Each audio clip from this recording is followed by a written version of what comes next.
Group 1 వయో పరిమితి 2 ఏళ్లు పెంచుతున్నామన్న సీఎం రేవంత్ రెడ్డి 46 ఏళ్లకు పెంచుతా ఉన్నారు. అయితే ఇక్కడ కొంతమంది గ్రూప్ 1 అభ్యర్థులు అడుగుతా ఉన్నారు, అంటే 46 ఏళ్ళకి పెంచిండ్రు, సంతోషం. ఎందుకంటే తెలంగాణ ఉద్యమంలో చాలా ఉద్యమం చేసినాం, తర్వాత పోరాటాలు చేసినాం. ఈ గతంలో ఉన్నటువంటి దుర్మార్గమైనటువంటి ప్రభుత్వం కనీసం మా గురించి పట్టించుకోలేదు, ఇప్పుడు ప్రభుత్వం పట్టించుకుంటుంది. తర్వాత ఈ గ్రూప్ 1 అభ్యర్థులకు సంబంధించి వయో పరిమితికి సంబంధించి పెంచుతూ ఉన్నారు, సంతోషం అని చెప్పేసి.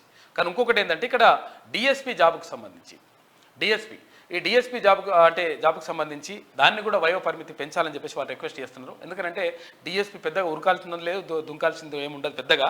అయితే ఒకవేళ దానికి సంబంధించినటువంటి అర్హతలు ఉన్న వాళ్ళు మాత్రమే వస్తారు కాబట్టి 100% దానిపైన కూడా ఆలోచించాలని చెప్పేసి కోరుతా ఉన్నారు.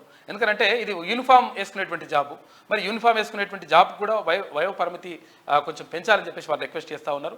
ఈ అన్ని జాబులకు పెంచుతూ ఉన్నారు, అంటే ఈ గ్రూప్ 1కి సంబంధించి. కాకపోతే ఏంటంటే ఈ డిఎస్పీకి సంబంధించి కూడా పెంచాలని చెప్పేసి వాళ్ళు రిక్వెస్ట్ చేస్తున్నారు. ఇక త్వరలోనే పరీక్ష నిర్వహిస్తాం, బంధువులను పెట్టుకుని ఉద్యోగాలు నమ్ముకునే వాళ్ళం కాదు. కృష్ణా జలాలపై సంతకం పెట్టిందే కేసీఆర్, కేటీఆర్, హరీష్ ఢిల్లీలో దీక్ష చేయాలి. సాధించైనా రండి, అమరులైనా కండి. పరిచయం ఉన్నదిగా, కేసీఆర్, కేటీఆర్, హరీష్ రావు ముగ్గురు పోయి ఢిల్లీలో దీక్ష చేయాలట. సాధించైనా రండి, లేకపోతే అమరులైనా కండి అంటుండే. పాపం ఇది పరిచయం ఉన్నదిగా లెక్క. అయితే సాగర్పై ఏపీ కాకిల్ని అడ్డుకోలేని సన్నాసులు, కొడుక్కి దక్కే పదవిలో నేనుండటం నచ్చట్లేదు సన్నాసులకు. ఇక విపక్ష నేత కుర్చీ ఖాళీ ఉండటం దురదృష్టకరం. 12న కృష్ణా జలాలపై చర్చ, 13న మేడిగడ్డకు వెళ్తామని చెప్పేసి అంటున్నాడు ముఖ్యమంత్రి. శాసనసభలో ముఖ్యమంత్రి రేవంత్ రెడ్డి మాట్లాడిండు. గ్రూప్ 4 పరీక్ష ఫలితాలు కూడా నిన్న విడుదల చేసిండ్రు. ఇదొక్కటి ఇంకా ముందుకు వస్తుంది, ఒక బిగ్ బ్రేకింగ్. ఇక ఓటుకు నోటు కేసులో రేవంత్ కు సుప్రీంకోర్టు నోటీసులు అంటే ఒక వార్త కనిపిస్తుంది. ఇక ఇవాళనే రాష్ట్ర బడ్జెట్ అసెంబ్లీలో ప్రవేశపెట్టనున్న బట్టి విక్రమార్క. ఇది ఇట్లా ఉంటే గ్రూప్ 1 అభ్యర్థులకు సీఎం రేవంత్ రెడ్డి శుభవార్త చెప్పారు. వయో పరిమితిని 46 ఏళ్లకు పెంచుతామని ప్రకటించారు. కొన్ని నిబంధనల వల్ల టీఎస్పీఎస్సీ ప్రక్షాళన ఆలస్యమైందని, త్వరలోనే పరీక్ష నిర్వహిస్తామని చెప్పారు. విపక్ష నేతలు 2 లక్షల ఉద్యోగాల గురించి మాట్లాడుతున్నారని, కానీ తాము జిరాక్స్ సెంటర్లో ప్రశ్నపత్రాలు విక్రయించే వాళ్ళం కాదని, ప్రభుత్వ శాఖల్లో బంధువులను పెట్టుకుని ఉద్యోగాలు అమ్ముకునే వాళ్ళం కాదని అన్నారు.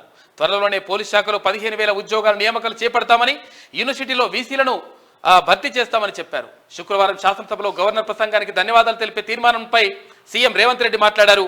మాజీ సీఎం కేసీఆర్ పై గత బీఆర్ఎస్ ప్రభుత్వ నిర్ణయాలపై తీవ్రంగా మండిపడ్డాడు ముఖ్యమంత్రి రేవంత్ రెడ్డి.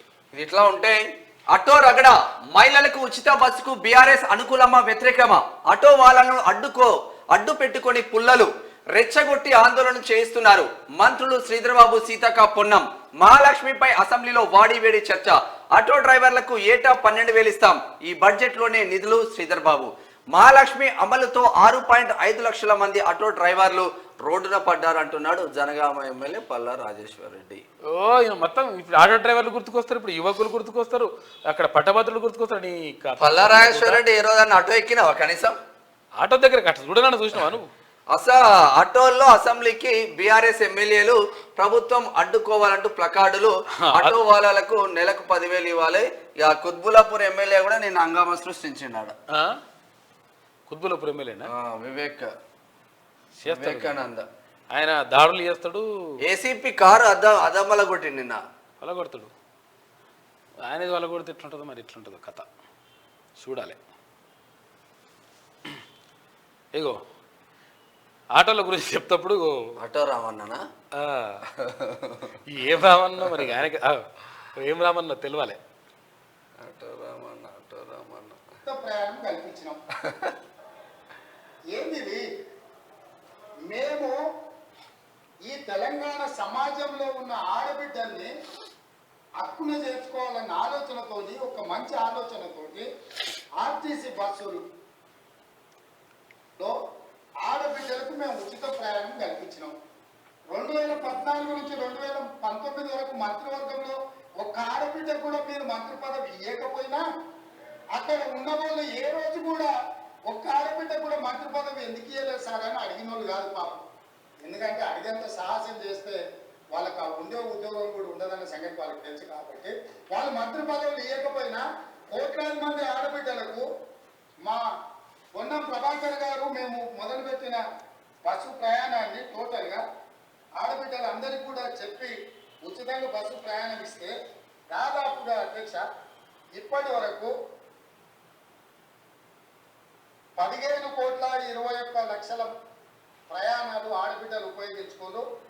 535.52 కోట్ల రూపాయలు ఇప్పటివరకు ప్రభుత్వం ఆడబిడ్డల కోసం ఖర్చు పెట్టింది అధ్యక్ష. ఒక మంచి పని చేసినప్పుడు అభినందించడానికి నోరు రాకపోయినా ఆ నిర్ణయాన్ని వ్యతిరేకించుకుంటూ నిరసన తెలుపుతూ ఒక ఆటోని తీసుకొచ్చి అక్కడ తగలబెట్టింది అధ్యక్ష.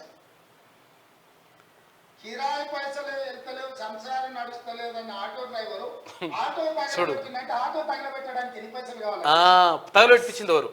ఆటో రౌండ్ ఆటోలో ఎక్కి తిరిగిందంట, ఆయనకు ఇంకొక ఆయనకు ఆటో ఖర్చు లేదంట, ఆయన తీసుకొచ్చి ఆటో తగలబెట్టిందంట. ఏంది అధ్యక్ష ఇది? అసలు ఇది ఇది ఏమైనా తెలంగాణ సమాజానికి మనం ఏం సందేశం ఇవ్వదలుచుకున్నాము?